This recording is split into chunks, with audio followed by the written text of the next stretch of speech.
আসসালামু আলাইকুম রহমতুল্লাহ। সবাই কেমন আছেন?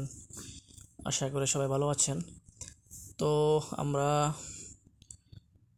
পূর্বের ন্যায় আমরা আজকেও বের হয়েছি একটি সুন্দর পর্যটক এলাকা ঘোরার জন্য, যেটা হচ্ছে ওমান সালালা ওয়াদি দারবাত।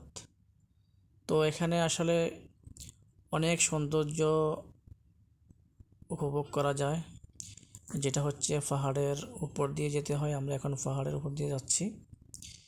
তো এখান দিয়ে যেতে যেতে তো আমরা ভিতরে চলে আসছি অলরেডি। এটা পাহাড়ের ভিতরের অবস্থা।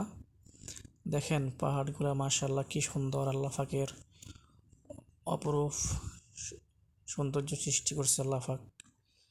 তো এখানে অনেক সুন্দর করে পর্যটক এলাকা সাজিয়েছে। যেখানে পানি দেখছেন পাশে, ও পানিগুলো হচ্ছে পাহাড়ের পানি, অনেক স্বচ্ছ পানি।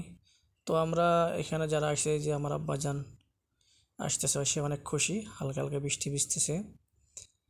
তো আমরা সবাই এখন নৌকা নিয়েছি। আমরা নৌকা ভ্রমণ করব এই সুন্দর পানির ভিতরে, আমাদের বন্ধুরা যারা আছেন সবাই।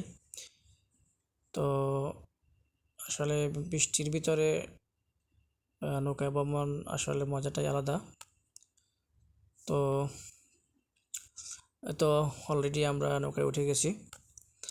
তো এখন আমরা অলরেডি আমাদের ঘোরাঘুরি আরম্ভ হয়ে গেছে। দেখেন এখানে কিন্তু অনেক নৌকা, যেগুলো ভাড়ায় হয়, পরিচালিত হয়।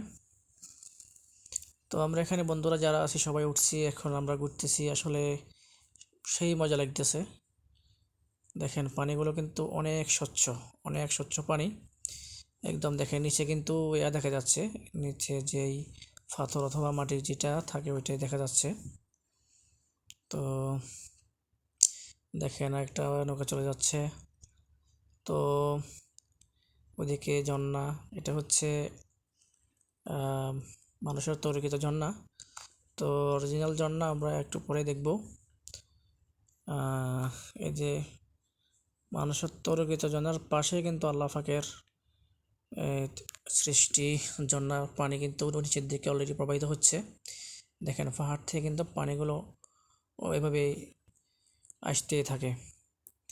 আল্লাহ পাকের কি অপরূপ সৃষ্টি! আল্লাহ পাকের কত বড় আল্লাহ পাক নিয়ামত রেখেছেন, যেগুলো আমরা দেখে অবশ্যই আমাদের মনকে প্রশান্ত করতে পারি এবং আল্লাহ পাকের নিয়ামতের শুকরিয়া আদায় করতে পারি। দেখেন এখানে আমরা অনেক মানুষ এসেছে যে নৌকা ভ্রমণ করছে। তো আমরা পাহাড়ের উপর থেকে দেখেন একটা দৃশ্য নিয়েছি, যে দৃশ্যটি দেখলে মনটা জুড়িয়ে যায়। তো আপনারাও এরকম জায়গায় ঘুরতে কার কার ভালো লাগে অবশ্যই কমেন্টে জানাবেন। সবাই সুস্থ থাকবেন, ভালো থাকবেন। সবাইকে ধন্যবাদ।